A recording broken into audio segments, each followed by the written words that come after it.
हम लोगों ने पिछला सूत्र पढ़ा था, बौद्धिक प्रयोग एवं प्रयास से बौद्धिक समाधान एवं भौतिक प्रयोग प्रयास एवं उत्पादन से भौतिक समृद्धि की उपलब्धि होती है। बौद्धिक समाधान और भौतिक समृद्धि सामाजिकता के विकास के लिए सहायक है।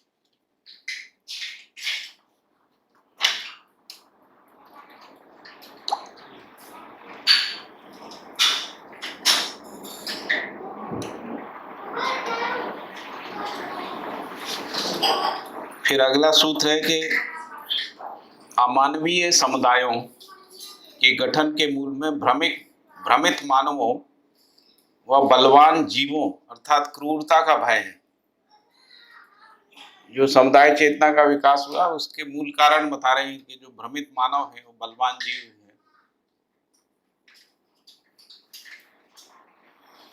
तो कुल मिला के क्रूरता का भय है, जो क्रूरता है उसके भय के कारण से ये गठन हुआ है।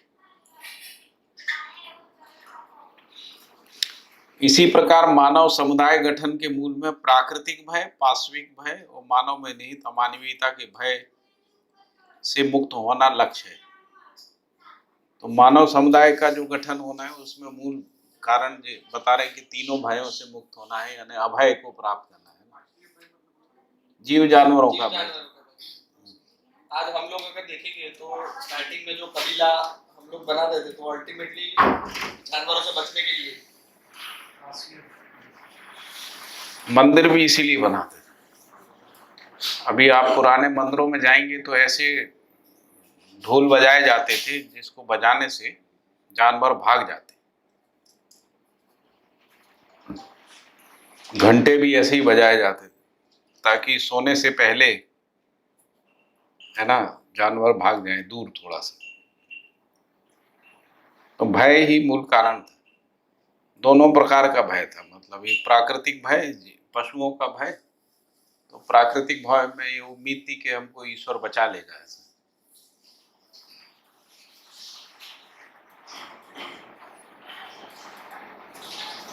प्राकृतिक भय में नेचुरल बाढ़ है उसको तो मानव स्तर के नहीं बोलते अभी मतलब। हाँ, तो पहले ये सब था प्राकृतिक तो रहा ही है। हमको जैसे जैसे पता लगा है ना, जैसे हमको पता लगा सेस्मिक जोन्स कहाँ है, वहां नगर नहीं बसाते। ये जो बाढ़ का क्षेत्र है जहाँ पे बाढ़ हर साल आती है उससे दूर है ना नगरों को बनाते हैं या फिर उसकी सुरक्षा करते हैं। तो जो समझदारी का जो विकास है उसका प्रयोजन है उसके भय से मुक्ति पाना है ना। यह जैसे भूकंप वाले क्षेत्रों में जापान में ऐसे घर बनाते हैं कि भूकंप से यदि वो गिर भी जाए तो ह्यूमन लॉस ना हो, प्रॉपर्टी का ह्यूमन लॉस जो है वो नहीं। तो समाधान तो जरूरी है ना। फिर मानव के द्वारा समस्त प्रयास प्रयोग तृप्ति अथवा सुख के लिए ही है। फिर तृप्तियों को तीन भेद बताया है, इंद्रिय, बौद्धिक और आध्यात्मिक भेद से तृप्तियां। तो शब्द स्पर्श रूप रस गंध इंद्रियों के द्वारा तथा आहार निद्रा भय मैथुन से होने वाली तृप्तियां इंद्रिय हैं जो सामयिक हैं। पुत्रेष्णा वित्रेष्णा लोकेष्णा के समाधान से प्राप्त तृप्तियां बौद्धिक तृप्ति संज्ञा है जो दीर्घकालीन व दीर्घ परिणामी है। धन बल कामना, जन बल कामना और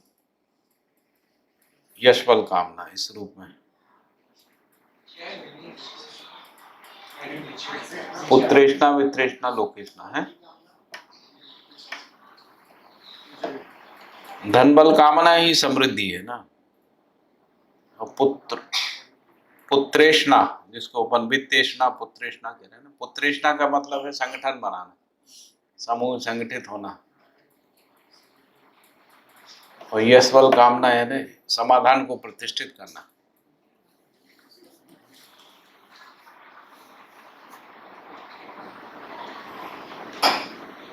और ज्ञानानुभूति तथा पूर्ण विश्राम की आध्यात्मिक तृप्ति है जो अपरिणामी अथवा नित्य है।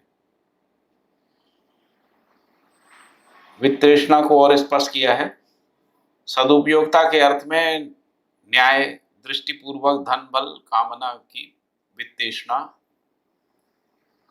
संज्ञा है या वित्तृष्णा है। सदुपयोग के अर्थ में न्याय, दृष्टिपूर्वक, धन, बल, कामना, यानी जो धन की कामना है वो सदुपयोगिता के लिए है और न्याय के लिए है ना।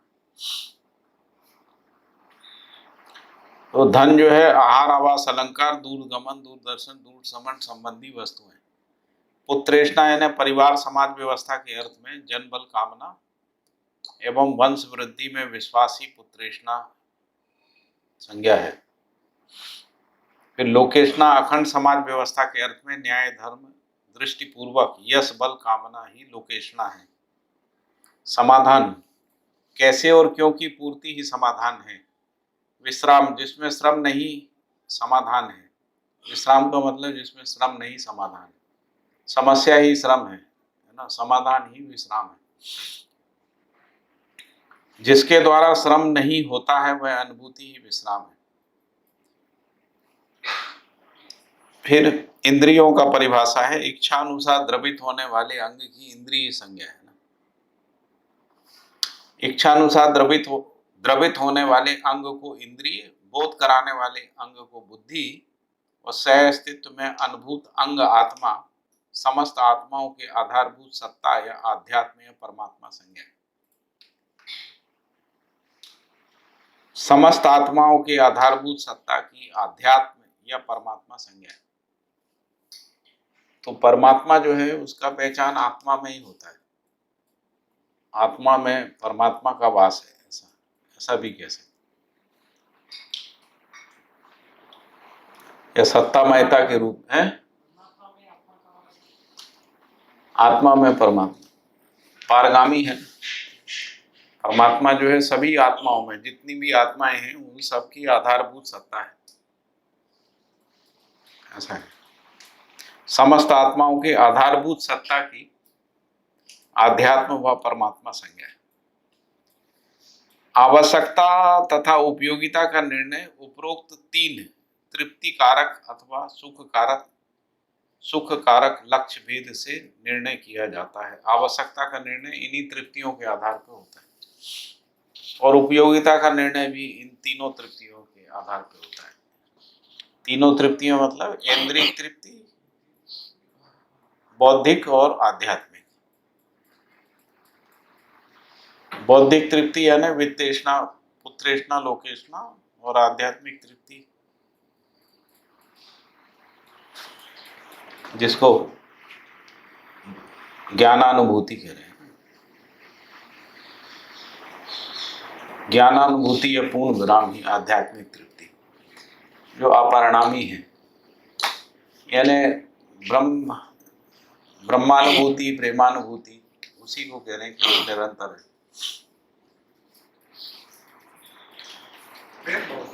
दीर्घ परिणामी बोला जो तो मतलब वो दीर्घ परिणामी मतलब वो सच में कि लंबे समय के बाद परिणामी होता है, ऐसा कि लंबे समय तक बनी रहती है। एक बार समृद्धि आ गई,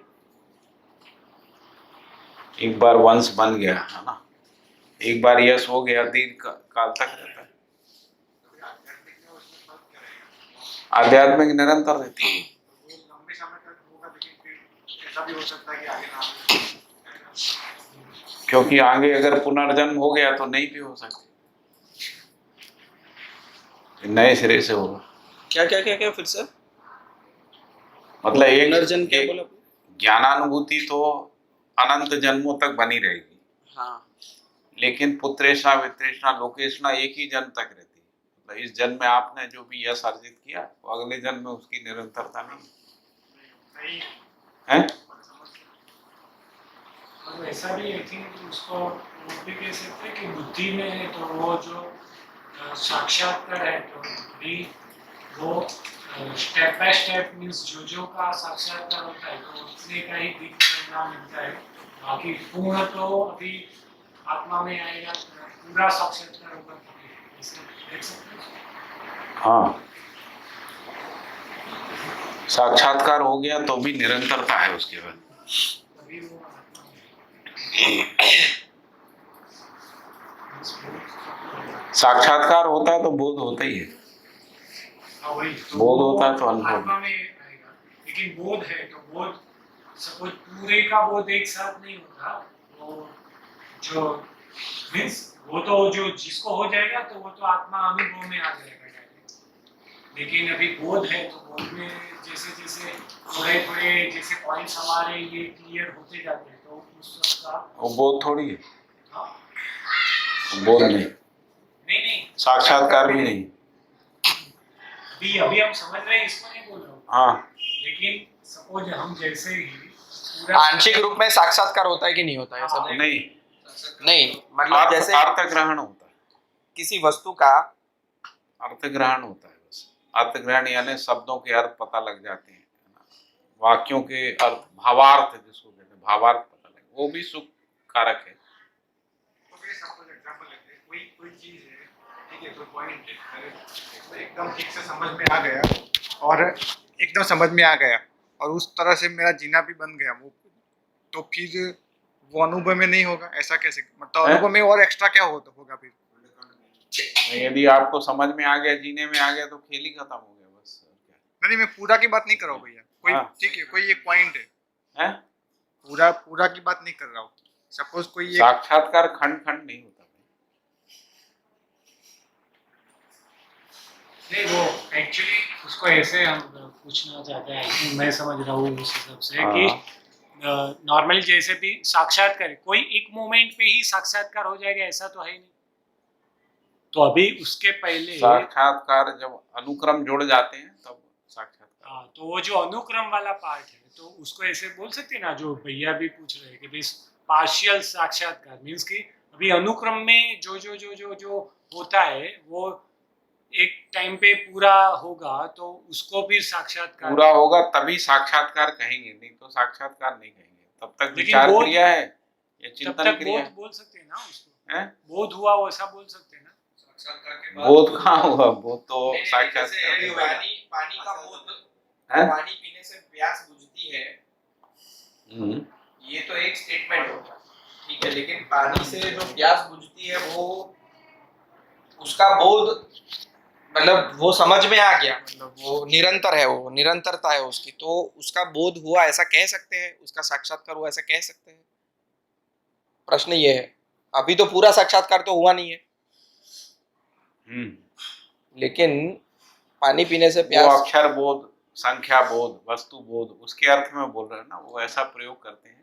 हाँ, अक्षर बोध हो गया, बच्चों को अक्षर बोध हो गया, संख्या बोध हो गया, वस्तु बोध हो गया, वो अर्थ बोध की बात है। वो वस्तु पानी जो है आंशिकता में समझ में आ गया। अभी पानी पूरा समझ में नहीं आया, लेकिन हमारा प्यास बुझाता है, ये समझ में आ गया, है ना। हाँ, तो ये लेकिन इसको जब साक्षात्कार होगा तो पानी पूरा समझ में आ गया, अस्तित्व में पूरी भूमिका पानी की स्पष्ट हो गई। हाँ, तो मतलब यानी अभी ये पानी हमने क्योंकि पानी का बोध हो गया, सार्वभौम व्यवस्था में भागीदारी करते हुए समझ में आ गया। ठीक है, तो अभी फिर से कि जैसे आपने कहा कि पानी पूरा समझ में आ गया तो पानी का साक्षात्कार हो गया और पानी का बोध हो गया, ऐसा कह सकते हैं, पानी पूरा समझ में आ गया। तो अभी ऐसा होता है कि पानी पूरा समझ में आ गया लेकिन बाकी सब चीजें अभी पूरी समझ में नहीं आई है, ऐसा कभी होता नहीं है। समझ में या तो पूरा ही आता है या तो फिर मतलब पूरा ही आधा आधा भी समझ में आता है, लेकिन वो साक्षात्कार नहीं कहते इसको। उसको साक्षात्कार नहीं कह रहे हैं, उसको कुछ और कह रहे हैं, उसको चिंतन कह रहे हैं, विचार कह रहे हैं, विश्लेषण कह रहे हैं, विवेचना कह रहे हैं, व्याख्या कह रहे हैं, ये सब कह रहे हैं। हमको कुछ व्याख्या समझ में आ गई, विश्लेषण समझ में आ गया, कुछ विवेचना समझ में आ तो गई। इसका मतलब ये हो गया कि साक्षात्कार, बोध और अनुभव तीनों एक साथ ही होंगे। तीनों एक ही साथ होंगे, क्योंकि साक्षात्कार जैसे ही होता है तो बोध होता ही है, बोध होता है तो अनुभव होता ही है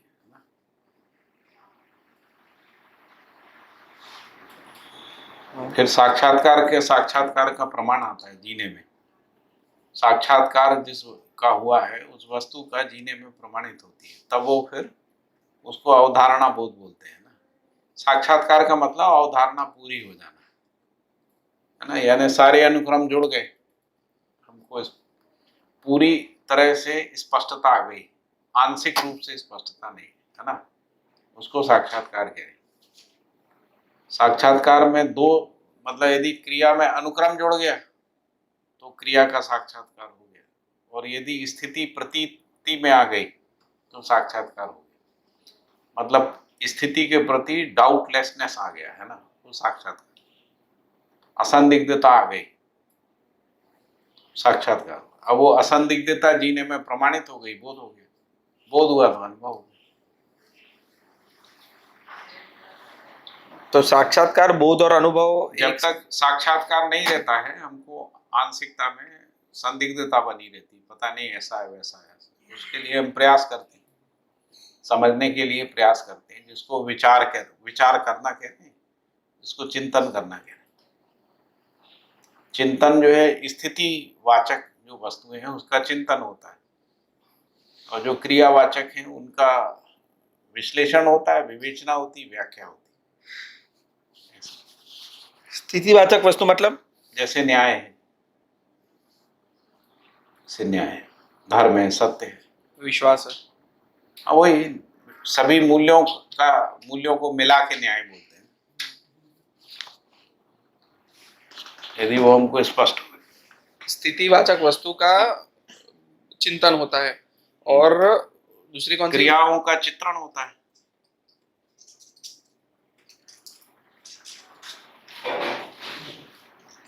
और क्रियाओं का चित्रण होता है। क्रियाओं का चित्र,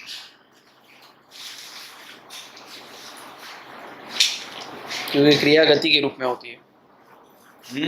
हाँ, हर क्रिया किसी न किसी आकार में होती है ना, रूप के साथ ही क्रिया है, इसीलिए उसका चित्रण शब्द चित्र से बना है ना। तो क्रिया शून्यता का चित्र नहीं होता है, तो आकार के साथ ही चित्रण होता है। आकार, प्रकार, प्रयोजन, संभावना, इस सबके साथ ही चित्रण होता है, चित्रण क्रिया। तो क्रियाएं होती हैं निरंतरता में स्पष्ट हो जाना, जिसको अनुक्रम का स्पष्ट हो जाना। तो जैसे स्वयं में समझना और स्वयं की भागीदारी को पूरे यूनिवर्स में समझना है ना, पूरे सह अस्तित्व में समझना है। तो जब हम पूरे सह अस्तित्व में क्रिया को समझ जाते हैं तो साक्षात्कार हो गया, अब कोई डाउट नहीं बचा उसको। ऐसा होता है कि जो बौद्धिक तृप्ति दृढ़ परिणामी बोला आपने, बराबर, और साक्षात्कार पूरा एक साथ में ही होता है। तो अभी हम जो समझ रहे हैं, बराबर, अभी जितना भी जीते आधा अधूरा जितना भी जो समझ रहे हैं अभी, तो इस सारी यात्रा में साक्षात्कार या अनुभव नहीं हुआ, तो मतलब अगली सारी यात्रा में ये कुछ काम का नहीं रहेगा। ऐसा हुआ? नहीं, बोध भी नहीं किया तो फिर ऐसा ही हुआ ना। उसका एक सीड फॉर्म में बना ही रहता है ना भाई, संस्कार बना रहेगा, जितना समझ। लेकिन बोध जो गया वही जाता है, बना रहता। तो फिर तो ये जो हम देखते हैं, मैं जानता हूँ, पहचानता हूँ, वो लेकिन आपका जिनके साथ संबंध है वो जरूर नहीं रहते ना, नए संबंध आ जाते, वातावरण चेंज हो जाता है, वातावरण बदल जाएगा ना। आप एक परिवार में हो, एक लोगों के साथ मित्रता में हो, अब आप किसी नए परिवार में जन्म ले लिया है, अभी आपका कोई मित्र नहीं है, धीरे धीरे बनेंगे, लेकिन जो आपकी प्रवृत्ति है वो उस जगह तक पहुंच जाएगी जहां तक आप इस जन्म में पहुंचे हो। वहां से फिर आगे की यात्रा शुरू होगी। यदि आपको अवसर मिल गया, नहीं मिला तो क्या करेंगे? तो प्रयास ही करते रहिए ना, खोज बना रहेगा।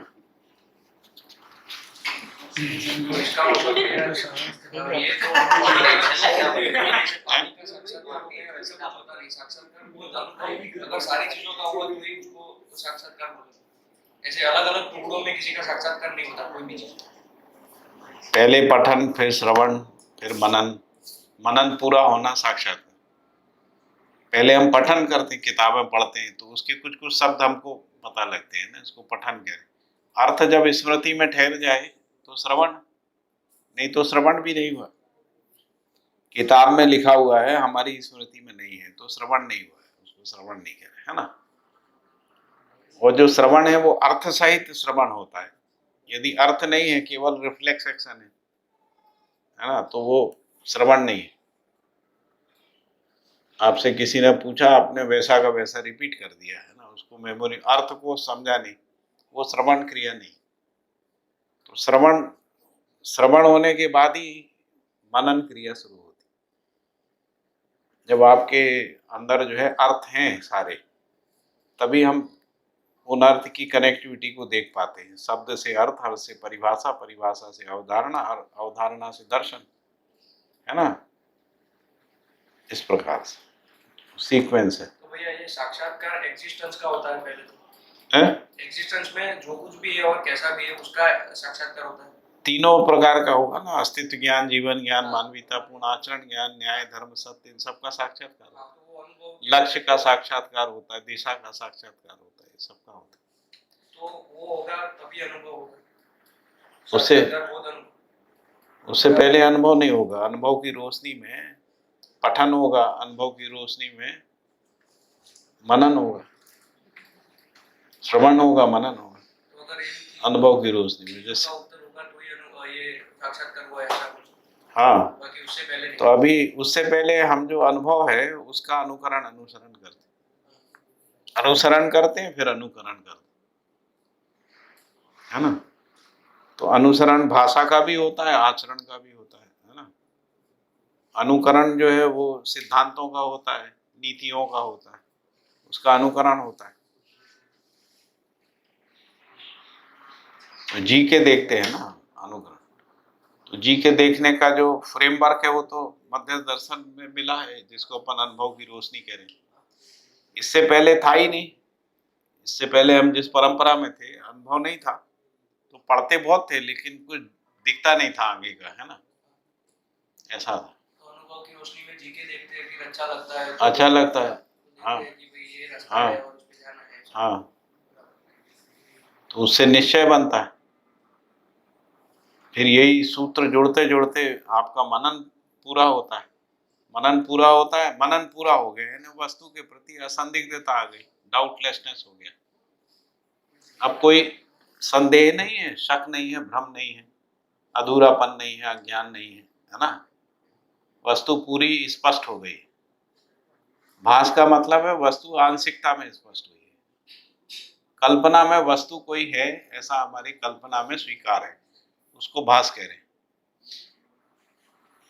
जब विश्लेषण पूरा हो गया तो आभास हो गया। विवेचना और व्याख्या पूरी हो गई तो आपका साक्षात्कार। मतलब वस्तु पूरी कैसी व्याख्यायित है हमको स्पष्ट हो गया, है ना। जैसे पानी कैसा व्याख्यायित है, मानव कहाँ तक व्याख्यायित है ना, कहाँ तक मानव का विस्तार है, मानव का क्रिया जो है पूरा स्पष्ट हो गया। अब कोई डाउट नहीं है, कोई कुछ भी पूछ ले हमको स्पष्ट है ना। तो आपका चिंतन पूरा हो गया, मनन पूरा हो गया, है ना। अब कोई डाउट नहीं है, डाउटलेसनेस हो गया। अब वो जीने में आ गया तो बोध हो गया, बोध हो गया तो अनुभव। साक्षात जीने में आने में तो वो जीने में आया ही हुआ तभी साक्षात्कार हुआ होगा ना। हैं? किसी के जीने में आया होगा तभी साक्षात्कार हुआ होगा। पहले समझना फिर जीना। और जो समझना जीने में ही समझना होता है। आपने जो कहा, आप जो कह रहे हैं, तो जीने में ही समझना होता है। पहले जब तो अपने जीने में, दूसरे के जीने में भी, जैसे हम बाबा जी के जीने में देखते हैं, बाबा जी जैसा जिए उसमें हम समझने का प्रयास करते हैं अनुभव की रूह से। जैसे बाबा ने जो अभिव्यक्त किया उसमें हम सही को पहचानते हैं। जो वांग्मय उन्होंने लिखे हैं ना, उस वांग्मय के प्रकाश में सही को पहचानते हैं।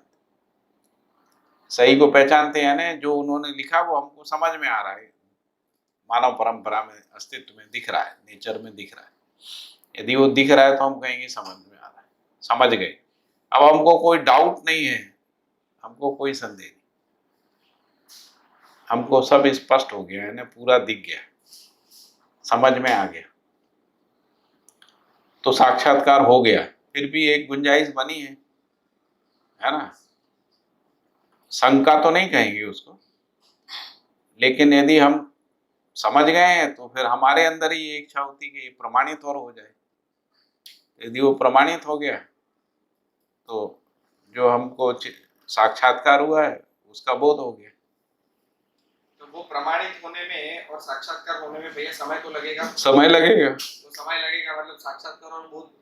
तो अब अपने में अतृप्ति नहीं बची। यदि हमारा मनन पूरा हो गया तो स्वयं में अतृप्ति नहीं, अब अग्रिम गति है। तो समाधान जो है वो अपने को प्रमाणित करने के लिए दौड़ता है।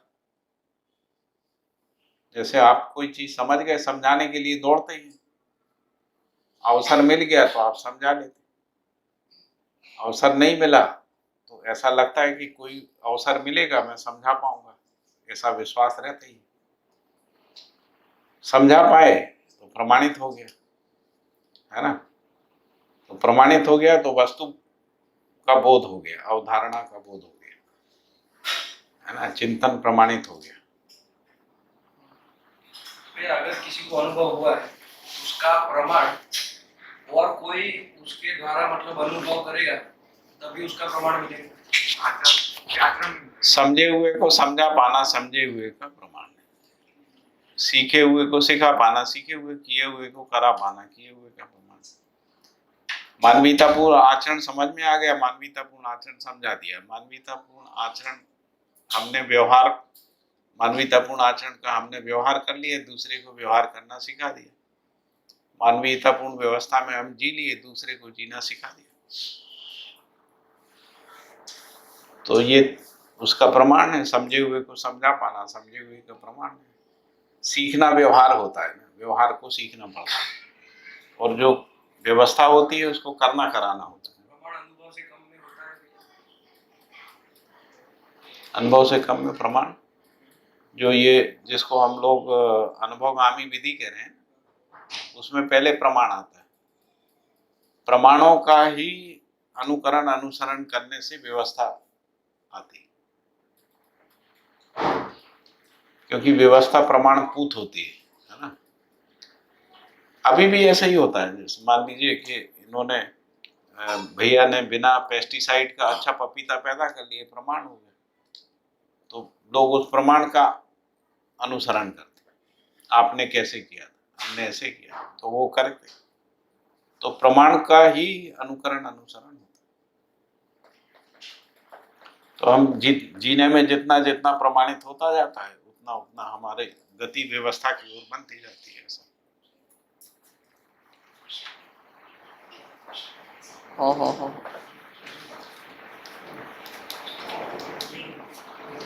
ठीक है।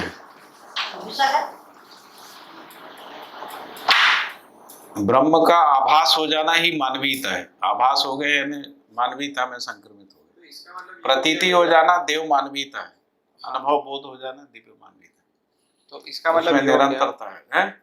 इसका मतलब ये हो गया कि जो साक्षात्कार अगर नहीं होता है तो जो कुछ भी रहता है वो तर्क तृप्ति तक ही रहता है, सतर्कता रहती है। सतर्कता रहती है। और सतर्कता तर्क तृप्ति नहीं है। तर्क तृप्त हो गया तो बोध हो, ये साक्षात्कार हो ही जाएगा। सतर्कता रहती है और तर्क सम्मत होना है ना, तर्क तृप्ति नहीं है। हाँ, तर्क सम्मत हो जाना मतलब के साथ तर्क वस्तु नहीं है ना, तर्क पूर्वक वस्तु तक पहुंचते हैं, है ना। तृप्ति वस्तु में होती है, तर्क में नहीं होती।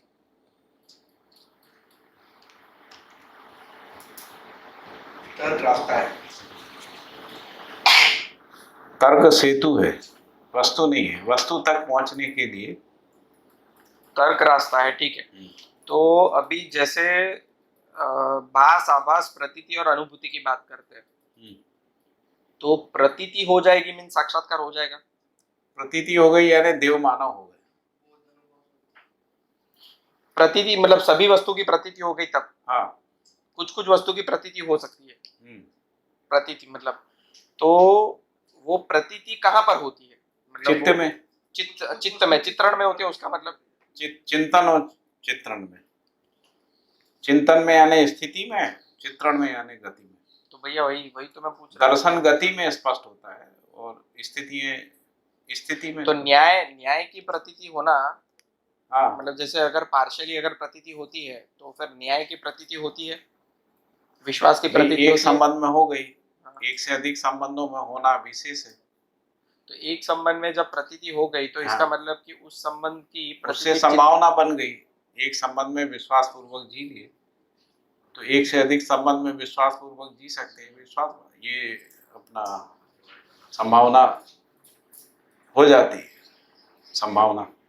संभावना की ओर ही गति होती। पूरी मानव जाति संभावना की ओर गतिशील होती है ना। तो वैसे ही हम पहले एक में जी लिए तो फिर बाकी लोग साथ जी सकते हैं, ये संभावना बन गई।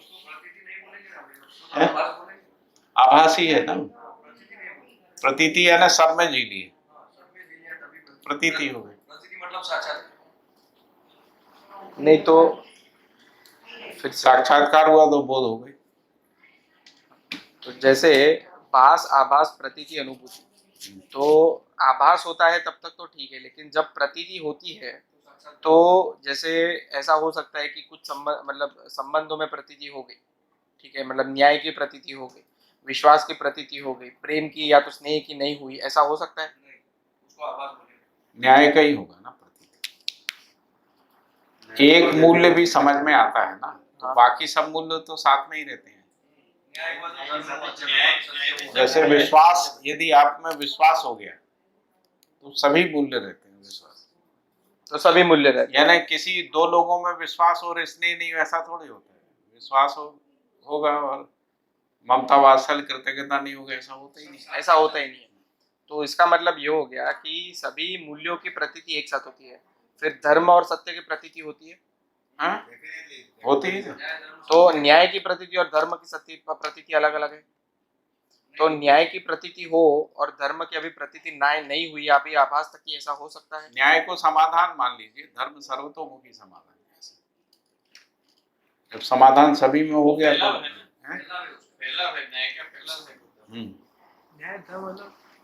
तो मतलब क्वेश्चन मेरा कहाँ से जनरेट हो रहा है कि आपने पहले दिन, पता है, मतलब पहले दिन या दूसरे दिन ऐसा, मतलब बात में ऐसा कर रहे थे कि अभी हम लोग हमारी खुद की स्थिति ऐसी है कि कुछ कुछ चीज़ों में हम लोगों मुझे आभास हुआ है और कुछ कुछ चीज़ों से की प्रतीति होने लगी है। हाँ, प्रतीति के निकट पहुंच गया ऐसा। अच्छा, मतलब प्रतीति होना मतलब वो तो पूर्ण प्रतीति हो जाएगी। ऐसा नहीं है कि जैसे भास आभास कैसा होता है कि भास थोड़ा थोड़ा भी होता है और आभास भी थोड़ा थोड़ा भी होता है, प्रतीति पूर्ण ही होती है, वो आधी नहीं होती है, उसके नजदीक में है प्रतीति। समीचीन है, ऐसा कह हमें, मतलब ऐसा विश्वास हो गया कि हो जाएगी। पहले दूर लगता था, अभी दूर नहीं लगता ऐसा।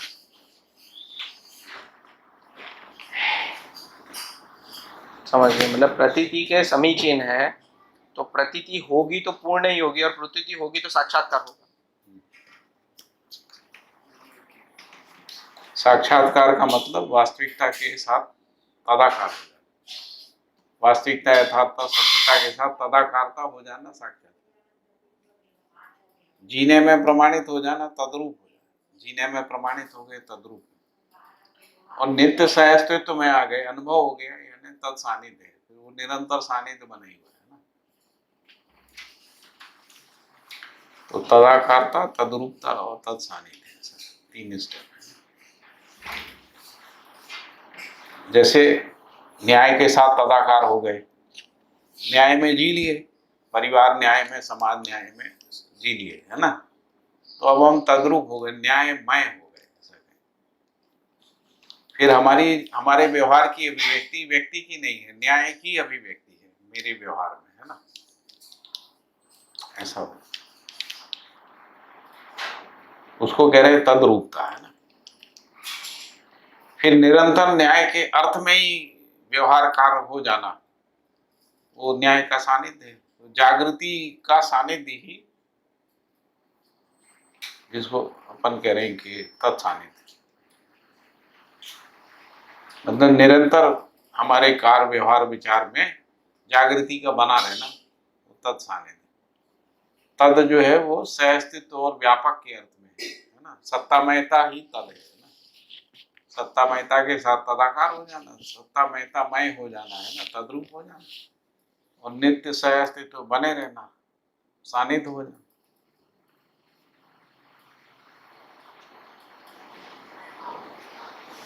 तो पहले पठन है, पठन के बाद जो है श्रवण है।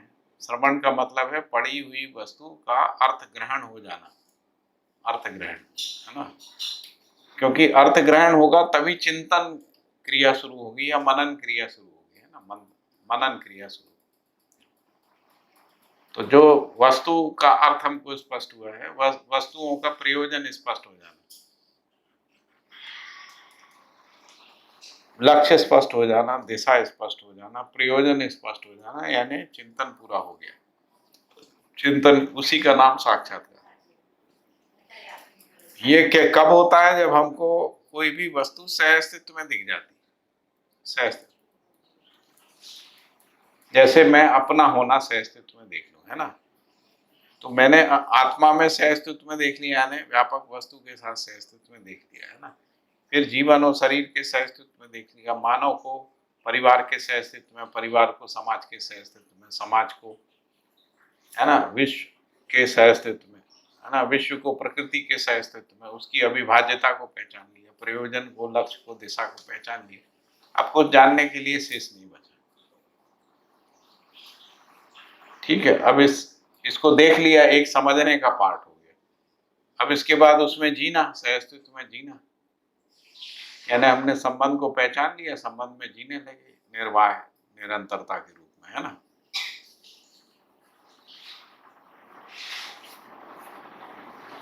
तो तद्रूप हो गए, यानी समझ गए, साक्षात्कार हो गया, जीने में प्रमाणित हो गया, तद्रूपता आ गई, यानी बोध हो गया, है ना। निरंतरता आ गई तो जागृति के सानिध्य में ही बने रहेंगे हमेशा। जैसे बाबा जी की संपूर्ण अभिव्यक्ति जो है तत्सानिध्य है, मतलब निरंतर सह अस्तित्व ही व्यक्त हो रहा है वहां पर, कोई, है ना, ए नागराज व्यक्त नहीं हो रहे। जो ए नागराज के रूप में एक बालक का पहचान था वो व्यक्त नहीं हो रहा है वहां, कोई ब्राह्मण व्यक्त नहीं हो रहा है। जिस जाति में उनका जन्म हुआ वो जाति अभिव्यक्त नहीं हो रही, जिस परंपरा में वो थे वो परंपरा अभिव्यक्त नहीं हो रही वाग्मय से, उनके व्यवहार आचरण से, है ना। राष्ट्रीयता भी नहीं हो रही, जिस राष्ट्रीयता को अभी हम लोग पहचाने रहते हैं, वो भी धर्म, संप्रदाय, मत, पंथ, ये सब अभिव्यक्त नहीं हो रही। वो किसी के पारिवारिकता भी अभिव्यक्त नहीं हो रही, सामाजिकता भी, वो तो पूरा सह अस्तित्व ही अभिव्यक्त हो रहा है ना, अखंड समाज, सार्वभौम व्यवस्था अभिव्यक्त हो रही। इसका मतलब ये नहीं कि पारिवारिकता खत्म हो गई, लेकिन पारिवारिकता प्रयोजन से जुड़ गई, है ना। संबंध जो है प्रयोजन के अर्थ में संबंध हो गए। एक है परिवार के अर्थ में संबंध है, हमारे जो ब्लड रिलेशनशिप उसके आधार पे रिलेशनशिप। फिर बाबा जी जब इस अर्थ में जीने लगे तो ब्लड रिलेशन का निर्वाह करते हुए प्रयोजन के अर्थ में संबंध को पहचाना, उसका निर्वाह किया।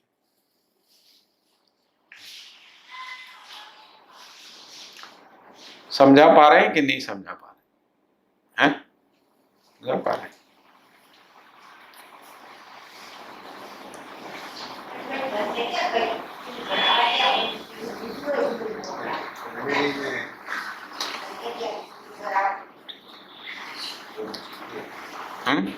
बाबा के दृष्टि से बताइए ना, फैमिली। बाबा जी परिवार, ब्लड रिलेशन के लिए नहीं जिए ऐसा, लेकिन ब्लड रिलेशन की उपेक्षा करके भी नहीं जिए। वहां पे जो अपेक्षा थी वो पूरी कर दी, जो एक पिता से बच्चों की अपेक्षा होती थी वो पूरा कर दी, पोषण, संरक्षण, समाज गति के लिए जो वो पूरा कर दिया, है ना। इसके बाद जो जागृति के अर्थ में संबंध थे वो पहचाने, जो जिज्ञासु थे सब उनके साथ संबंध निर्वाह किया, जो उन्होंने अपनी बौद्धिक क्षमताओं का नियोजन किया अखंड समाज सार्वभौम व्यवस्था के लिए। तो उसमें बहुत सारे परिवारों को पहचाना, व्यक्तियों को पहचाना, उनके साथ श्रम किया, उनके साथ तन मन धन तीनों लगाया, है ना, उनके साथ तीनों। अभी भैया जैसे ऐसा भी नहीं है कि उनके परिवार का संरक्षण किया, उनके धर्म का, उनकी जाति संप्रदाय मत पंथ, ऐसा नहीं किया। उनमें अखंड समाज सार्वभौम व्यवसाय अस्तित्व को अर्थ में यदि उनमें जागृति की ओर दिशा गति दिखी तो उसको और गति दी। ऐसा जैसे हम लोग जैसे खोज रहे थे, है ना, तो उनको दिखा कि इस आदमी में एक खोज है, तो उसको उन्होंने और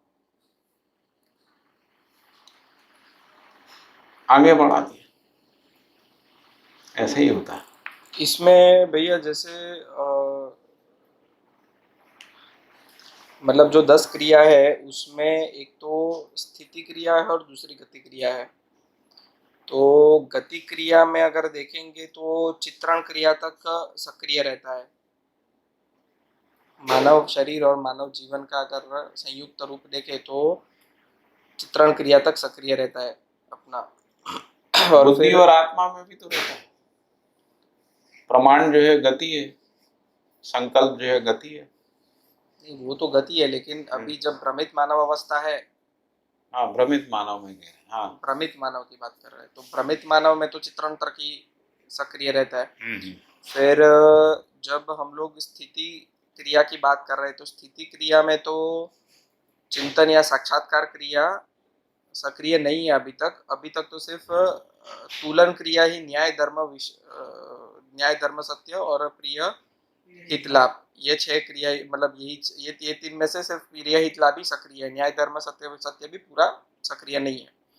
तो भास आभास के रेफरेंस में न्याय धर्म सत्य तो रहता ही है। वो कल्पना में रहता ही है ना, न्याय कोई चीज है। वो क्योंकि कल्पना में यदि रहता ही है। कल्पना में न्याय नहीं है तो अन्याय कोई चीज है, ऐसा समझ में नहीं आया। हाँ, तो वो न्याय कल्पना की- वो चित्रण में ही रहता है कि कहाँ रहता न्याय है? की तुलना में ही तो अन्याय को समझते हैं ना।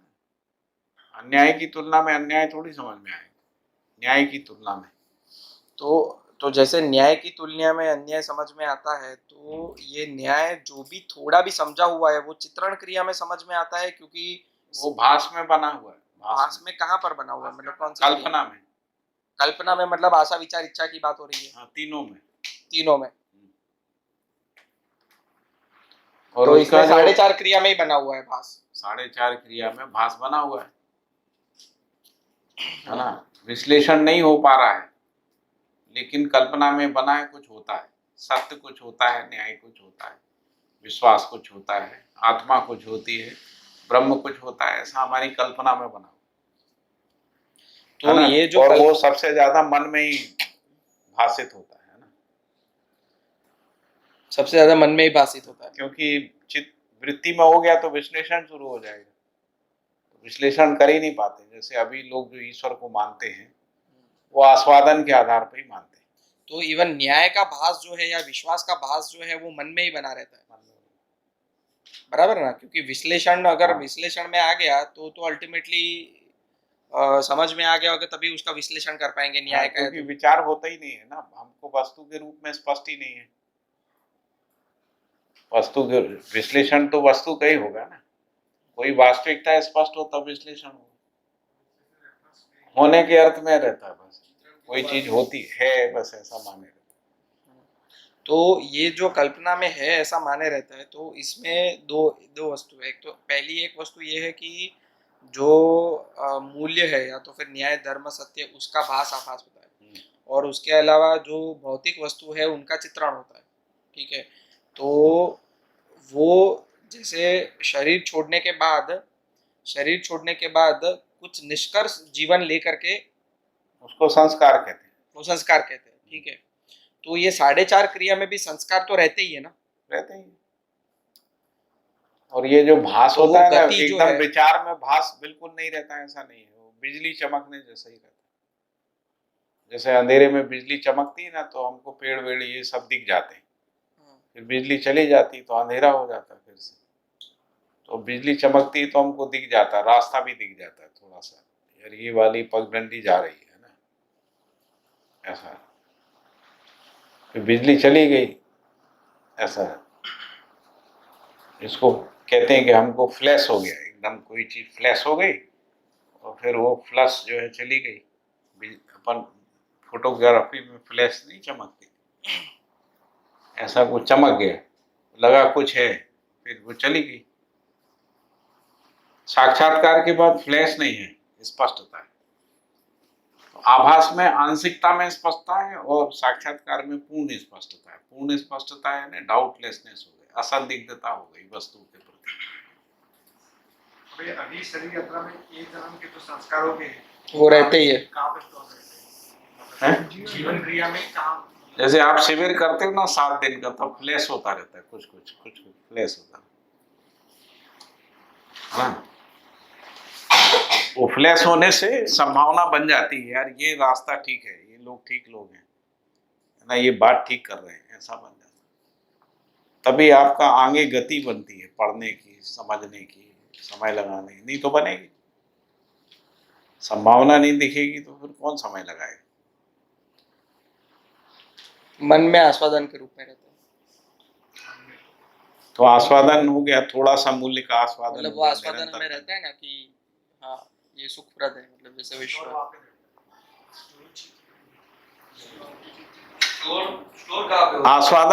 आस्वादन हो गया है, उसका पूरा चित्रण नहीं, स्टोर उसका होता है। निरंतर नहीं हुआ है, लेकिन अभी विश्लेषण नहीं हुआ है, बात ऐसे तो है, इसलिए बराबर है। वृत्ति में शांति नहीं आई है और इसीलिए अध्ययन करना शुरू किया। इसीलिए समाधान नहीं है। वो चित्रण में कुछ ऐसा ऐसा है, मतलब ऐसा हाँ ऐसा है, मतलब ऐसा विश्वास है तो फिर ऐसा है, ऐसा स्टोर रहता है। लेकिन अल्टीमेटली उसका विश्लेषण नहीं कर पाते क्योंकि पूर्ण क्लैरिटी नहीं है। जैसे अभी भी हम न्याय की अगर परिभाषा है तो फिर न्याय को क्लियर करने जाएंगे, समझाने जाएंगे, नहीं समझा पाएंगे। वो डिस्कशन में रह जाता है लेकिन वो समझा नहीं पाते हैं क्योंकि वो विश्लेषण की क्रिया उतनी पावरफुल नहीं है अभी, क्योंकि वो समझ नहीं है पूरी। क्लैरिटी आती है ना, फिर भी आप सबके साथ में वैसा न्याय को ला सकते हो।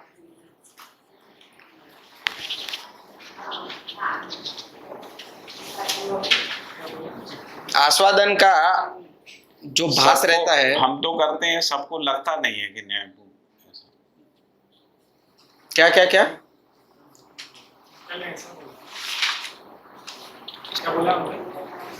આપણે સમજી લઈએ ટોટલ બધું हाँ આપણે ન્યાયપૂર્વક આચરણ શું છે એ સમજી લઈએ हाँ સમજો હું સમજી हाँ લઉં છું हाँ એક્ઝેક્ટલી સમજ્યો છું हाँ પણ દેન આઈ ડોન્ટ એક્ઝેક્ટલી હું આની જોડે એકદમ ન્યાયપૂર્વક આચરણ હોય આની જોડે નથી હોતું तो न्याय હું એ नहीं જ समझे। વ્યક્તિ છું नहीं, जो लोग तो न्याय समझे नहीं। Exactly I understand and I practice એ હજી કંઈ લોચો છે નથી સમજાય એવું નથી સેમ થિંગ બે વ્યક્તિ હોય મારા ફેમિલી બે વ્યક્તિ હોય એનો ડાબો જમણો માણસ કરતો સમજી લીધા હોય ન સમજ્યા હોય ને આ જીવન વિદ્યા ન કર્યું હોય ને એનો એક્ઝેક્ટ આખું એનો શું કહેવાય પહેલા क्या होता था कि अभ्यास अध्ययन अभ्यास जो भी सब पूरा परंपरा नहीं होता न्याय सबके लिए एक ही होता है, अलग-अलग स्टैंडर्ड एक છે ન્યાયનો પ્રેક્ટિસ નથી કરતા समझ में आएगा तो भैया जीने में आएगा ही। है? समझ में आएगा तो जीने में प्रमाणित होगा ही ना। नहीं तो समझा नहीं। मैं तो नहीं समझा। अलग-अलग थोड़ी होगा। समझ में आएगा तो पूरा जो व्यक्ति न्याय से जीता है, आप अगर आपको न्याय समझता नहीं है तो आपको लगेगा ही नहीं वो न्याय से जीता है। ये लगेगा कि कुछ अच्छा जी रहा है, लेकिन वो न्याय से जी रहा है। न्याय की निरंतरता स्पष्ट। जैसे जागृत आदमी अजागृत का मूल्यांकन कर सकता है, अजागृत मूल्यांकन कैसे करेगा न्याय? अपने आप को मूल्यांकन हैं? मैं समझ गया मैं मेरा ही उदाहरण मैं एग्जैक्टली ऐसा प्रैक्टिस नहीं कर रहा हाँ, तो आप समझे नहीं हो इसलिए नहीं कर रहे। तो प्रैक्टिस नहीं करने, प्रैक्टिस करने का कारण क्या नहीं, प्रैक्टिस क्यों नहीं कर रहे? भी ऐसे अमुक टाइम होता है यानी न्याय में सुख नहीं है, हैं? न्याय में सुख नहीं है, न्याय लायबिलिटी है, न्याय में श्रम है, मेहनत लगती है, कौन न्याय से ऐसा सोच रहे हैं तो फिर वो न्याय है ही नहीं। जानबूझ के भी नहीं होता है ये sometimes it is not within your hand है? कभी आपके हाथ में ही नहीं रहता आप गलत प्रैक्टिस मतलब मैं समझा नहीं, हाथ में नहीं रहता क्या मतलब? मतलब अगर आप न्याय में नहीं जी पा रहे हैं, न्याय समझ लिया लेकिन न्याय में किसी एक व्यक्ति के साथ नहीं जी पा रहे हैं, तो वो समझना ही यानी जीना होता है। मतलब भैया ये इसमें प्रॉब्लम ऐसा है यदि आप समझ गए हैं तो न्याय के साथ जीने लगे, विचार में, विचार आयाम में आप जीने लगे। मतलब ये अब व्यवहार आयाम में उसका प्रमाण आता है। सूचना रूप में आ गया है, लेकिन और उसके ट्राई उसका भास आभास भी है। सूचना रूप में आ गया, वो समझना नहीं है ना। ઇન્ટરેક્ટ કરો છો તો 10 માંથી 9 ની જોડે બરાબર તમારું ઇન્ટરેક્શન હોય છે એકદમ ન્યાયપૂર્ણ એની જોડે નથી કરતા તો ભાઈ એ જ વાત છે ને કે ये समझा नहीं હા, સમજ્યા નથી ખાલી સ્વીકાર રૂપે नहीं આવ્યા છે. सरकार पूर्ण નથી તો It's not like that. જ્યારે 400 ને 50 नहीं, आप क्या कह रहे हो ये समझ में नहीं आ रहा। नहीं नहीं, अच्छा, ये ऐसा कह रहे हैं। आप समझाओ ना, हम लोग समझना चाहते ન્યાયપૂર્ણ આચરણમાં શું છે કે हैं। जी जी मैं 9 मैंने बताया कि 10 लोगों को दिन में मैं इंटरेक्ट करता हूँ कोई भी हो हाँ, यहाँ पे भाई हो बहन हो दिखा हो जो भी है इंटरेक्ट करते मतलब बातचीत करते, बातचीत। तो 10 के साथ टोटल न्याय 9 जने को एकदम टोटली न्यायपूर्ण नहीं, इंटरेक्ट करना न्याय थोड़ी है। इंटरेक्ट निर्वाह करना न्याय, इंटरेक्ट करना अलग चीज है। इंटरेक्ट क्या है वो उसको शब्द मत पकड़ो मैं उनसे जो भी व्यवहार करता हूँ नहीं, किसके साथ आप संबंध का निर्वाह करते हैं,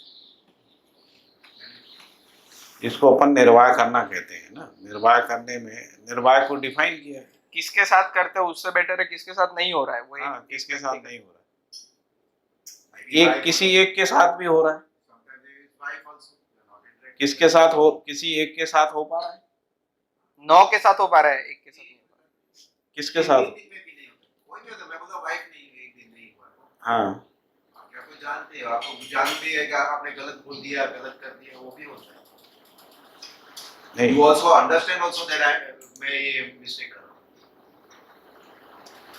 है। उसकी समझ रहती है कि ये गलती हो गई मेरे से, हाँ, इसकी समझ रहती है कि ये गलती हो गई मेरे भाई से। वो गलती का मूल्यांकन, मैं आपको एक सही आदमी का गलती कौन पकड़ेगा, गलती गलत आदमी। गलती करता है गलती खुद को ही मालूम पड़ता है समझ में आता है When you see it. भैया जैसे क्या होता है, जैसे मान लीजिए मैं यदि नौकरी करता तो मेरे को 1.5 पौने 2 लाख 2.5 लाख रुपए सैलरी मिलती है ना।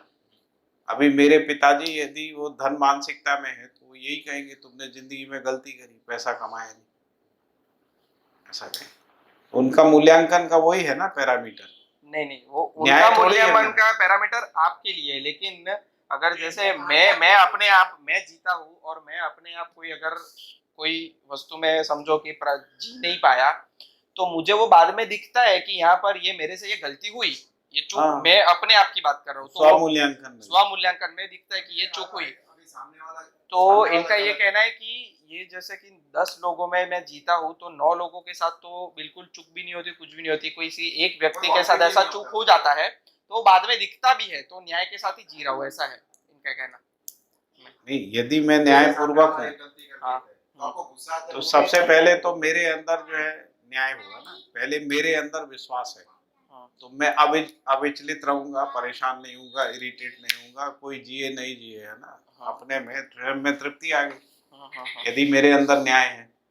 हाँ, अब आता है न्यायपूर्वक जीना। मैं तृप्त हूँ, आप अतृप्त हैं, तो मैं आपके साथ जीने का प्रयास करूंगा। लेकिन तो उसमें मेरी आपको गुस्सा आ तृप्ति रहा है। आपको परेशान कभी नहीं करेगी। नहीं नहीं, लेकिन आपको हमेशा परेशान करेगी। दूसरे की अतृप्ति ही परेशान करती, तृप्ति थोड़ी परेशान करती। मेरा समाधान आपको परेशान करेगा तो समाधान ही नहीं है ना, मेरी समस्या आपको परेशान करती। अच्छा, मेरा समाधान मुझको ही परेशान कर रहा है, इनका ऐसा कहना है। मेरा समाधान मुझको परेशान कर रहा है, इसका मतलब समाधान नहीं है ना, समस्या ही है। फिर वो समाधान समस्या है, जिसको आपने समाधान मान लिया है वो समस्या है।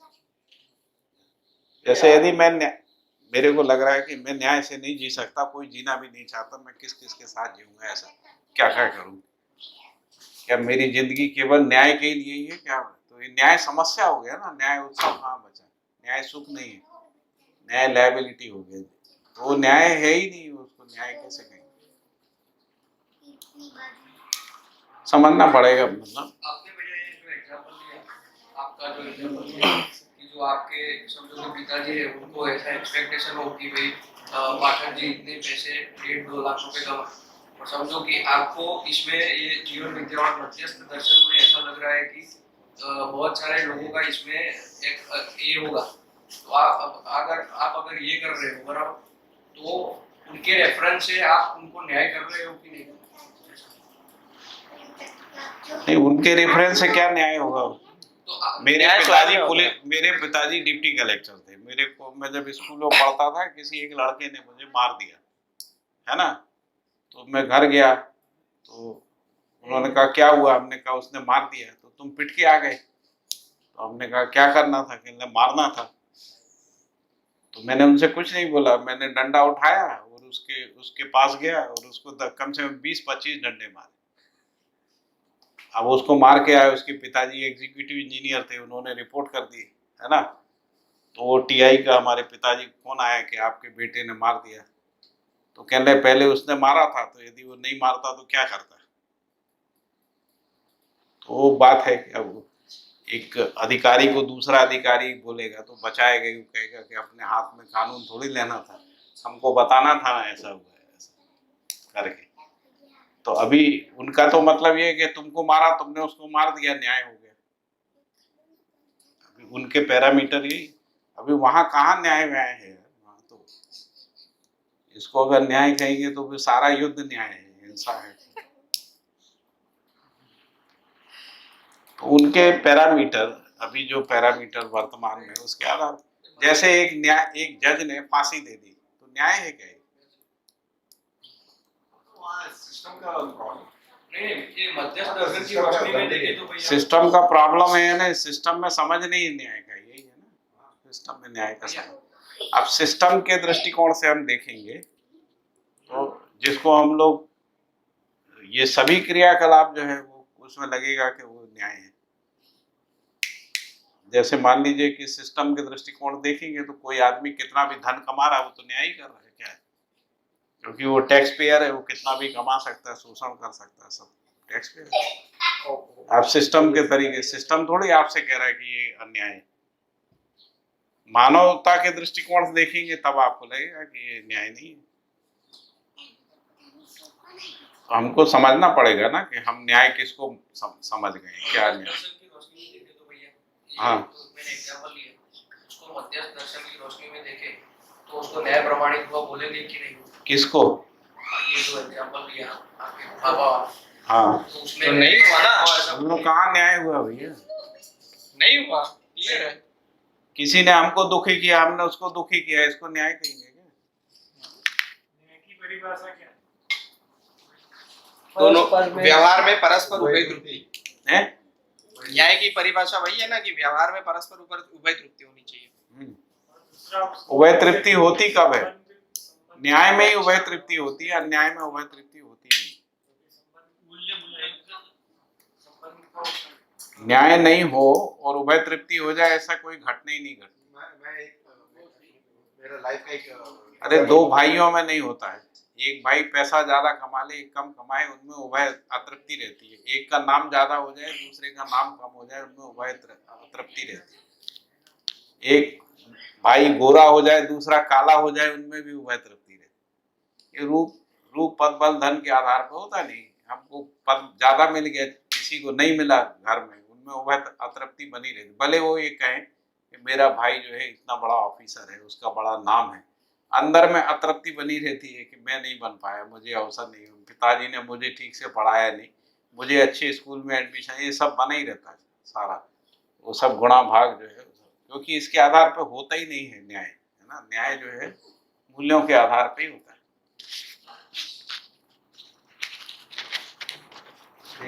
मैं बताता हूँ, पहचानते नहीं हूँ जज को, मैंने शायद मैं बताया भी होगा आपको। 91 में सुप्रीम कोर्ट में मेरा एक मैटर था, तो जस्टिस वेंकटाचलैया ने एक ऑर्डर दिया था, मेरे विरुद्ध का ऑर्डर नहीं था पर मेरी फेवर में था। इसमें उन्होंने लास्ट में लिखा था, वो जो एआईआर की जो बुक होती है ना, उसमें भी रिपोर्ट होती है, नेचुरल लॉ एंड जस्टिस आपको मिलेगा। उनको मालूम था कि 30 साल के बाद ये हाई कोर्ट में इसका मैटर निकलेगा। उन्होंने ये दिया था ऑर्डर में, लिखा कि natural law and justice will prevail. फिर उसके बाद बाबा जी के पास इन्होंने शिविर की थी, वेंकटाचलैया सुप्रीम कोर्ट के जज, और बहुत सारे उन्होंने बताया कि हम लोगों ने जिंदगी में कभी न्याय नहीं किया, हम लोगों ने दंड किया। जब बाबा को समझा, यही मेरा मैटर हाई कोर्ट में से अभी वो जो लेवल था उसका वो सीडी सिविल में चला गया। मैं तो इतना गुस्सा कि नहीं छोड़ दिया, भूल गया था वो मैटर को, जाने तो जो होगा सो। वो ओपोनेंट वालों लोग ने क्या किया है, मैं कुछ एफिडेविट लास्ट में सही किया था, वो लोग आते ही नहीं थे, उसको मैनिपुलेट करके मैंने जैसा केस विड्रॉ किया ना वैसा लिख दिया। फिर मेरे को लगा 1 साल तारीख नहीं, मतलब ठीक है जाएगा, चेक किया तो पेपर्स ऑफ गूगल ये वो मिले नहीं, और उसमें फिर मिले मेरे को कुछ, उसमें वो मेरा अब तो बिना देखे अपना जो एडवोकेट होता है वो सही कर देते, मेरा जो सॉलिसिटर था उसकी जो ये वहाँ जो रिप्रेजेंट करती थी वो लेडी, उसने उसके सब पन्ने बदला के सामने वाले से ओपोनेंट से मिल के बंदी कर देगा, I am withdrawing the case, parties are not available. अभी ये जो बोलते हैं natural law and justice prevail करता है, मैं तो समझ नहीं पाया, natural law and justice prevail नहीं करता है मेरे हिसाब से। पता नहीं आप मैनिपुलेशन बता रहे हो, सारा मैनिपुलेशन का एक घटना सुना रहे हो। इतना सुप्रीम कोर्ट का जज को natural law and justice prevail करेगा ऐसा समझ में था, मैं इतना सही था, तो इस सब मैंने तपस्या की वो मैटर के लिए, और आखिर में पीला कितना कुछ नहीं, केस निकल गया। वो तो विश्वासघात है, धोखा है, विश्वासघात है, फ्रॉड है, मैनिपुलेशन है, उसमें कहाँ मैं न्याय जो है? बता रहा था ना कि 10 जने अपन रोज किसी भी छोटे बड़े लोग से इंटरेक्ट करते हैं, एक से गुस्सा हो जाता है। भैया अगर समझो कि अगर किसी को अनुभव हुआ है तो उसके द्वारा अन्याय हो सकता है किसी पे? फिर अनुभव हुआ है कि क्या मतलब? नहीं है, बराबर। तो अगर समझो कि बाबा जी को अनुभव हुआ, बराबर, सपोज क्यों फिर? हाँ नहीं, बाबा जी को अनुभव हुआ है यदि उससे हाँ, तो गुस्सा तो एक और चीज है। यदि मान लीजिए कि उनसे अन्याय हो रहा है, तो ये सपोज भी कैसे करेंगे कि नहीं, suppose नहीं। उनको न्याय का अनुभव होगा? भाषा को मत पकड़ो भैया, भाषा को मत पकड़ो, भाव को पकड़ो। भैया बाबा जी को अनुभव हुआ है, बाबा जी को अनुभव हुआ, तो अगर बाबा जी के कोई परिवार वालों को तो मतलब ऐसा लगता हो, कभी कभार भी ऐसा लगता होगा कि बाबा जी ने उनके प्रति न्याय नहीं किया, ऐसा कभी कोई ओकेजन हुआ है? नहीं, मान लो लगता भी होगा तो इससे क्या सिद्ध होता है कि बाबा जी को न्याय का अनुभव नहीं हुआ? मतलब दूसरे को लगता है जैसे मान लीजिए मैं आपको समझा रहा हूँ, है ना, ये समझ रहे हैं, आप समझ नहीं पा रहे हो, तो क्या आपको लगेगा पाठक जी बेवकूफ है? मान लो आपको लग रहा है पाठक जी बेवकूफ है, तो इससे मुझे क्या फर्क पड़ेगा? वो तो समझ रहे हैं ना, आप समझ नहीं रहे हो, इतनी सी बात है। वो आपकी पात्रता नहीं है, योग्यता नहीं है वो समझने की, लेकिन उसका मतलब ये नहीं कि हर संबंध में जैसे कि अगर आपकी योग्यता पात्रता नहीं है तो आप नहीं समझ पा रहे हो, आपका प्रॉब्लम है। न्याय मतलब उसमें न्याय क्या है समझा कि पाना मतलब जैसे अगर मैं क्या होता है कि- न्याय में समझा हूँ, मैं न्याय में जीता हूँ, तो मैं न्याय समझा पाऊंगा। अभी वो सामने वाले की योग्यता पात्रता पे डिपेंड करता है, 2-4 लोग तो समझ ही जाएंगे। न्याय का डेफिनेशन क्या है? भाई उभय द्रुव। लेकिन वो दो समझदार व्यक्ति के बीच में, दो समझदार के बच्चे, दो समझदार व्यक्ति के बीच में ही होता है। उभय तृप्ति तो तभी होगा ना, वरना हाँ, कैसे दो होगा? बराबर, दो समझदार व्यक्ति के बीच में है, दो बराबर। हाँ, तो ही बराबर। और बाकी नहीं। एक समझदार और एक ना समझ में क्या होगा? समझदार व्यक्ति तृप्त रहेगा। हाँ, और जो समझदार नहीं है उसको ऐसा लगेगा कि न्याय प्रमाणित नहीं हुआ। नहीं, उसको ये लगेगा, उसको कभी कभी लगेगा ये समझदार है, कभी कभी कभी-कभी लगेगा लगेगा ये समझदार नहीं हाँ, है, वो ऐसा बराबर। आप समझने की पूरी हाँ। मतलब कभी भी ऐसा नहीं लगेगा कि इनको कुछ नहीं समझता है, ऐसा कभी। संबंधों में मूल्यों का निर्माण। तो अभी मैं समझदार हो गया तो मैं संबंध को समझता हूँ और उसके मूल्यों का मैं निर्वाह करूंगा। अभी आपको वो पकड़ में आए या ना आए उससे मतलब नहीं। अभी उभय तृप्ति की बात करेंगे तब उसकी तब आपको वो समझदार होना दो चाहिए। समझदार व्यक्ति होना जरूरी अनिवार्य है। तब वो हाँ, बस। बाकी जब मैं ऑपरेट होता हूँ तो मैं संबंध को समझा हूँ और उसके अनुरूप मैं ऑपरेट होता हूँ और उसके भाई और सरल उदाहरण दे दे, जैसे मान लीजिए समझने से मुझे तृप्ति मिली, आपको भी समझने से तृप्ति मिलेगी, ऐसा अनुमान बनता है। आप भी समझ गए तो दोनों में तृप्ति होगी, तो समझ तृप्तिदायक है, ये पता लगता है। जैसे मैं न्याय से जीता हूँ, मैं अपने में तृप्त हो गया। अब यदि मैं न्याय से जीना आपको सिखा दिया, आप भी तृप्त हो गए, तो वह तृप्ति है। नहीं तो कैसे उभय तृप्ति हो। अब आप कहो मुझे जीना ही नहीं और तृप्ति हो जाए तो न्याय ऐसी कोई चीज थोड़ी कि हम जी रहे हैं तो आपको तृप्ति हो। आप जियोगे तभी होगी ना, आप समझोगे। जैसे आप कहो मुझे समझ नहीं है ना, तो कोई भी विधि ऐसी नहीं है आपको समझा सके। तो पहले आपको स्वीकार करना पड़ेगा मुझे समझना है, मुझे जीना है ना, तभी आप समझ क्या होती है उसके सुख तक, न्याय क्या होता है उसके सुख तक पहुंच पाएंगे। यदि अपने में ही अस्वीकृति है ना, इस भाई न्याय से तृप्त हो गए, समझदार हो गए, तो अभी उसका फ्रेंड है, अभी आप समझाने के लिए उनको एफोर्ड करते हो या कुछ भी करते हो, लेकिन उसको समझ आइए सब बकवास है, मेरे लिए काम का नहीं। तो हमने तो न्याय किया पर उन तक वो पहुंचा नहीं। तो उसके न्याय किया क्या होता भाई, न्याय किया नहीं। न्याय को आप तो जजों की तरह बात करते हैं।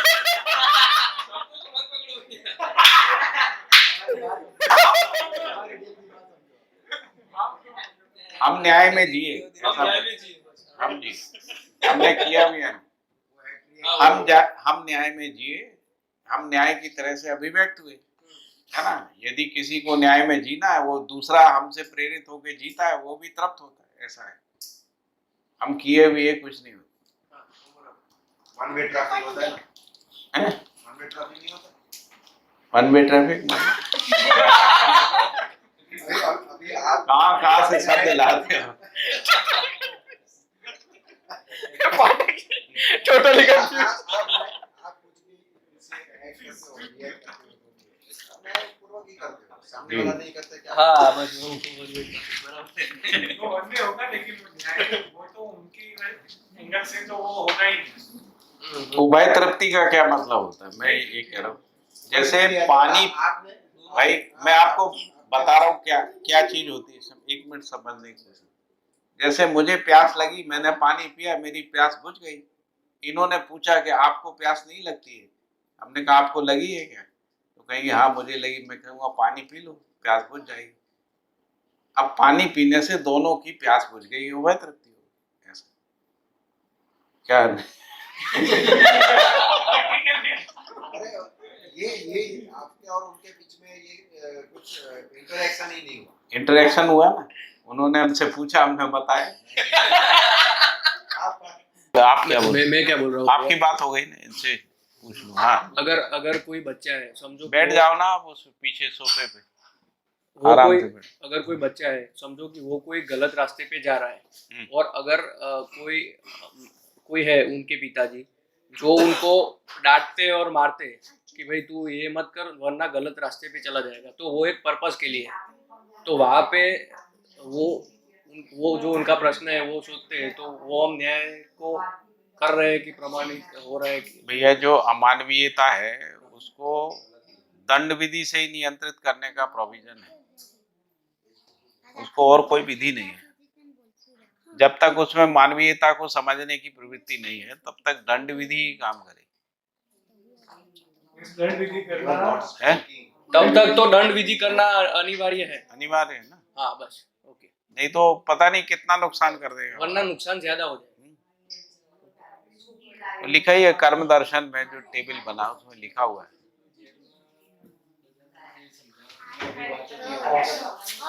पॉसिबिलिटीज तो इनफिनिट। बाबा जी से किसी ने पूछा था, ये किसी किताब में भी लिखा हुआ है, मुझे भी याद नहीं आ रहा है, उसमें लिखा है कि यदि अमानवीयता जब तक है तब तक ये हमको आर्मी की और इस सब की जरूरत रहेगी, ऐसा लिखा हुआ है।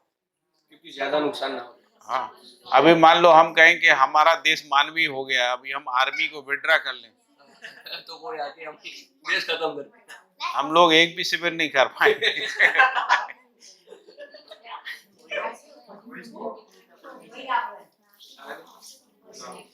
तो ये जो है ना अमानवीयता में ये विधि काम नहीं करेगी जिसको हम लोग कह रहे हैं, ये तो मानवीयता में ही करें। पहले समाज मानवीय तो बने, मानवीय बनाने की विधि है शिक्षा का मानवीकरण। शिक्षा का मानवीकरण केवल भारत में थोड़ी होगा, वैश्विक स्तर पे होगा, तभी मानसिकताएं बदलेंगी। जब उनमें मानवीयता आएगी तब उनके साथ न्यायपूर्ण सहअस्तित्व की बात आएगी। अभी थोड़ी, अभी तो प्रतिबंधात्मक कार्रवाई करनी पड़ेगी, है ना, सब एक दूसरे से डरे हुए हैं, क्योंकि अमानवीय विधि में यही निकलता है। तो कम से कम लोग इस मूल्यांकन में तो आ जाएं, जैसे एक स्तर पे मूल्यांकन में आए हैं कि युद्ध समाधान नहीं। एक ग्रुप है पूरी दुनिया में जो वार से फ्री वर्ल्ड की बात कर रहे हैं ना, ऐसा कर रहे हैं, वर्ल्ड विदाउट एंगर, ऐसा कर रहे हैं, जिसमें कोई एंगर नहीं, ऐसा वर्ल्ड की कल्पना। ऐसे लोग हैं ना जो चाहते हैं। अब प्रश्न है कि ये जो चाहना है ये घटेगी या नहीं घटेगी? नहीं अभी घटेगी। वर्तमान परिस्थिति में दिखता है कि नहीं हो सकता है। एक व्यक्ति ने विकल्पात्मक तरीके से प्रस्ताव रखा है, जैसे बाबा जी ने रखा है कि हो सकता है, इसके लिए ये करना पड़ेगा। अब कोई करने वाली जो जगह पे लोग बैठे हैं वो करने को तैयार नहीं है, फिर भी वो कर रहे हैं। वो कह रहे हैं कि पब्लिक से हम लोग करेंगे। धीरे धीरे करते करते करते मतलब एक व्यक्ति के प्रयास से हजारों लोग खड़े हो गए। अभी इंस्टीट्यूशन में लोग कह रहे हैं कि करना चाहिए, शिक्षा का मानवीकरण करना चाहिए, व्यवहार शिक्षा होना, ये सब चीजें शुरू हो गई ना, ये सब शुरू हो गई। तो क्योंकि मानव जाति गलत के साथ जीना नहीं चाहती, सही पता नहीं रहता है, इसलिए गलत के साथ जी रहे हैं, है ना। यदि सही पता लग जाए तो गलती के साथ कोई जीना नहीं चाहता। यदि हमको समाधान पता लग जाए, जैसे हमको न्याय पता लग जाए, फिर हम न्याय से ही जिएंगे, अन्याय से क्यों जिएंगे? क्योंकि अन्याय में सुख नहीं है, अविश्वास में सुख नहीं है, दीनताहीनता क्रूरता में सुख नहीं है, है ना। तो हम दीनताहीनता क्रूरता से क्यों जिएंगे, है ना। यदि हमको धीरता वीरता उदारता समझ में आ जाए, समझ में नहीं आए तो हम दीनताहीनता क्रूरता में ही जिएंगे, और क्या करेंगे, उसी में जिएंगे। उसी में हम लोग फिर कंपैरेटिवली कहेंगे हम उनसे कम दीन है, हम उनसे कम क्रूर हैं। इस भाषा में बात करते हैं लोग। अभी कहते हैं कि भारत जो है वो तुलनात्मक रूप से कम क्रूर है, ऐसा बोलते हैं। जो हिंदू हैं, मुसलमान ज्यादा क्रूर हैं, हम कम नहीं, हम कम क्रूर हैं। तो अभी विधि यही है कि वो ज्यादा गलती करते हैं, हम कम गलती करते हैं। तो गलती से मुक्त कोई विधि हो सकती है क्या, उसको समझना है। फिर जो बड़ी बड़ी समस्याएं हैं, जैसे मान लीजिए कि ये धरती में ग्लोबल वार्मिंग आ गई, प्रदूषण आ गया, है ना, प्राकृतिक असंतुलन हो गया, ये बड़ी गलती है। तो इन गलतियों के कारण की समीक्षा करने में हमको ये समझ में आता है कि लाइफ स्टाइल को चेंज करना पड़ेगा। तो लाइफ स्टाइल को चेंज कैसे करेंगे, तो प्रश्न उठता है। क्योंकि यदि मान लीजिए कि हम लोग न्याय विधि से जीने को नहीं सीखना चाहते, अभी जिन विधियों से जी रहे हैं, तो उससे तो समस्या का समाधान होगा नहीं। मतलब कैपिटलिस्टिक कंट्री चाहें कि हम हमारा कैपिटलिज्म, हमारा जो ये है सब बना रहे, तो धरती में संतुलन आ जाए, ये होगा ही नहीं। क्योंकि आपको हर देश में जाके युद्ध करना है, उनको लूटना है ना, उनके साथ मारपीट हिंसा करना है ना, फिर उनको भी प्रतिहिंसा के लिए तैयारी करना। आप हिंसा करोगे, प्रतिहिंसा होगी, अटैक हो गई, तो ऐसा तो है नहीं। तो इस विधि से निकलता नहीं ना समाधान। तो कहेंगे भाई आपको न्याय विधि से जीना सीखना पड़ेगा, और नहीं सीखना तो ग्लोबल वार्मिंग और बढ़ेगी। ग्लोबल वार्मिंग और बढ़ेगी तो और ज्यादा मौसम का असंतुलन होगा, और ज्यादा जो है डिजास्टर होंगे। जैसे अभी डिजास्टर कुछ कुछ बढ़ गए, और बढ़ेंगे, प्रकृति में असंतुलन और बढ़ेगा, फिर दबाव बस आप दौड़ेंगे। अब तो ठीक करना ही पड़ेगा। जैसे कोरोना आ गया, तो अभी भाई इसको नहीं तो पूरी आबादी साफ हो जाएगी। यदि ग्लोबल वार्मिंग 2 डिग्री और बढ़ गई तो इस धरती पे मानव बचेगा क्या? तो अगर हमको है कि हम नहीं सुधरेंगे, धरती को ठीक कर लेंगे, इस विधि से होगा नहीं। क्योंकि सारे टेक्नोलॉजिकल सॉल्यूशन से भी नहीं हो रही ग्लोबल वार्मिंग ठीक, है ना। तो लाइफ स्टाइल ही ठीक करना। तो जो हम लोग कंज्यूमरिस्टिक तरीके से जीने को डिजाइन किए, उसको बदलना पड़ेगा। आवश्यकता के आधार पर जीने को सुनिश्चित करना, वही न्याय है। नहीं और कोई विकल्प हो तो बताइए ना, कुछ आपके मन में आता हो। हम लोग तो काफी सोचने विचारने के बाद इस निष्कर्ष में पहुंचे कि नहीं है, और अभी चर्चा के लिए ओपन है। यदि कोई कहता है कि भाई ये विकल्प हो सकता है, हम उसको सुनने को तैयार हैं, है ना। ऐसा भी नहीं है कि अपन ने क्लोज कर लिया कि नहीं केवल बाबा जी का ही विकल्प है। यदि बाबा जी खुद भी कहते थे कि तुम्हारे पास कोई विकल्प हो तो बताओ, तुम्हारी विधि से ठीक हो सकता हो तो करो, कोई रोक तो रहा नहीं, ये हम अपनी विधि से कर रहे हैं। बाबा जी तो ये भी कह के गए कि यदि नहीं हो पाएगा तो हम फिर से जन्म लेके फिर से अनुसंधान करेंगे। मतलब आप उनकी तैयारी देख, धैर्य देखिए उनका। यदि मान लो हम लोग नहीं बदले तो ये नहीं करे कि हम निराश हाथ के जो है मोक्ष में चले जाएंगे, जन्म मरण से मुक्त हो जाएंगे, ऐसा लक्ष्य नहीं ले रहे हैं। वो ये कह रहे हैं कि हम फिर आएंगे, फिर अनुसंधान करेंगे, क्यों नहीं हो रहा।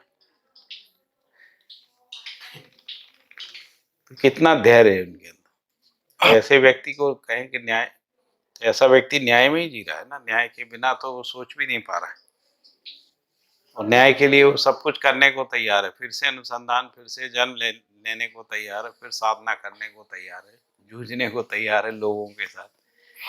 तो पेशेंस भी है, धैर्य भी है, उसका सुख भी पता है उनको, क्योंकि सुख नहीं होता तो कौन श्रम करेगा, है ना। तो सुख के लिए ही श्रम करता है ऐसा।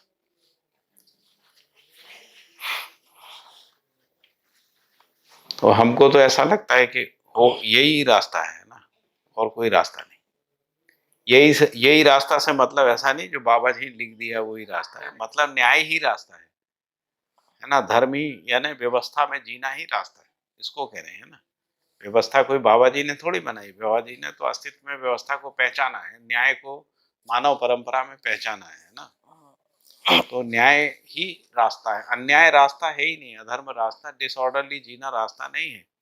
हम लोग डिसऑर्डरली जी के भी हम सोचते हैं कि दुनिया ठीक रहे, कैसे रहेगी, नहीं होगी,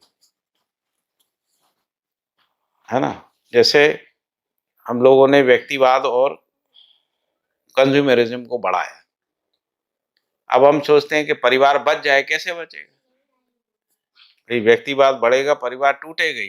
तो आप चाहते हो व्यक्तिवाद बचा रहे हो परिवार भी बचा रहे, ये हो नहीं सकता। इसको पूरे दुनिया में देख लीजिए। तो यदि व्यक्तिवाद से परिवार को बचाना है, यानी सामाजिकता को, पारिवारिकता, व्यवहारिकता को यदि बचाना है, तो उसका तरीका जो है जीने में सहअस्तित्व लाना पड़ेगा, व्यक्तिवादी विधि से होगा नहीं। जिसको इस पे डाउट है वो जांच के देख ले, व्यक्तिवादी विधि से देख लो पर संबंध बचता है कि नहीं बचता है।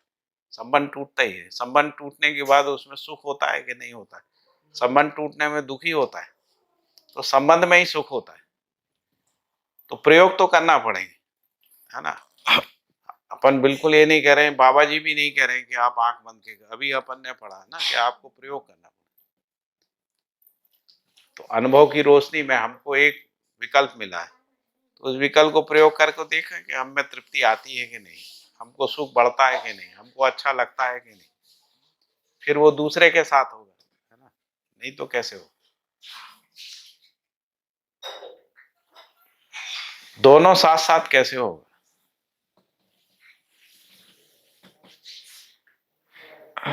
क्या सोचते हो हिमांशु जी। परफेक्ट है। परफेक्ट। क्या लगता है आपको। बराबर।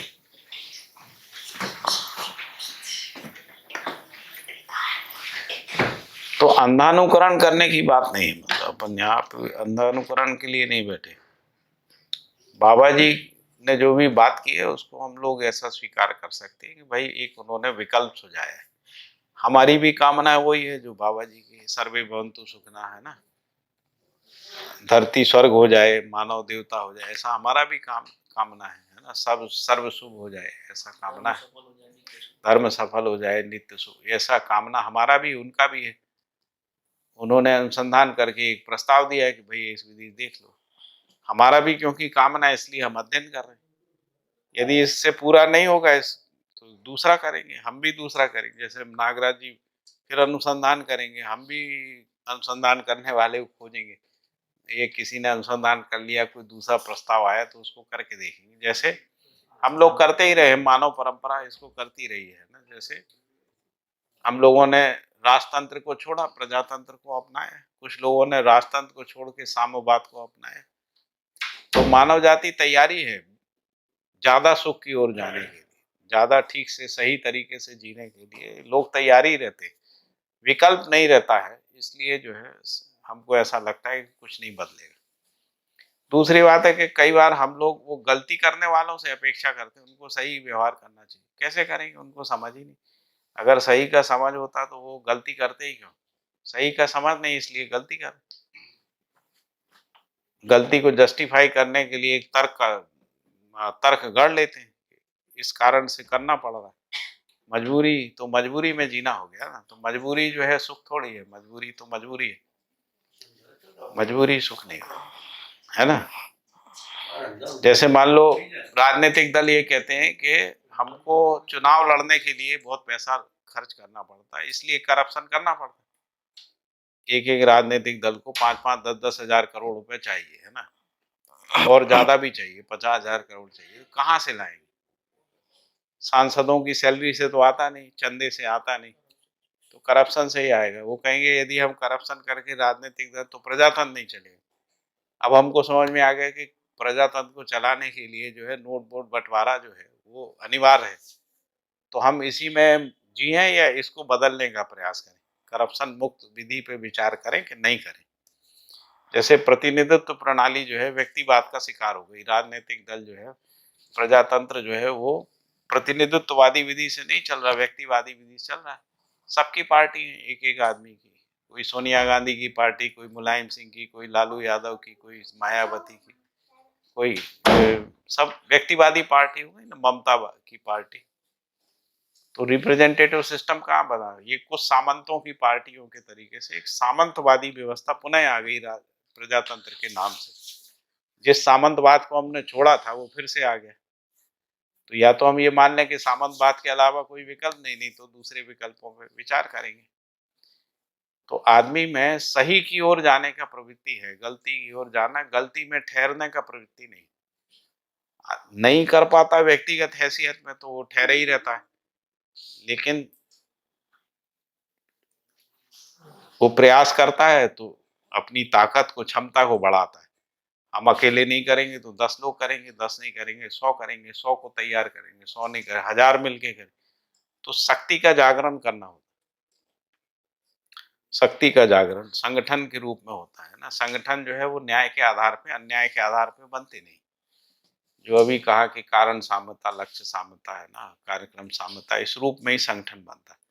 तो साम्यता के बिंदु कौन से होंगे? वो न्याय होगा, अन्याय थोड़ी होगा, शोषण हो थोड़ी होगा, शोषण मुक्त होगा, है ना।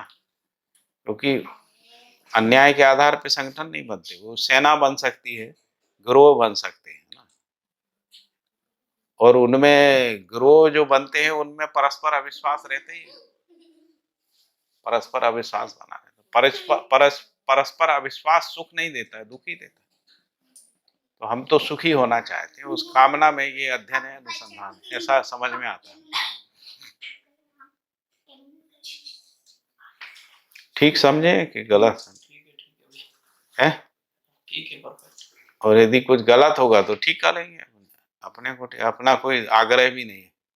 मान लो हमने कुछ गलत समझ लिया है तो हमारा ये भी आग्रह नहीं है, प्रयोजन है ठीक को समझना है। ठीक जी पाए नहीं जी पाए वो अलग मुद्दा है ना।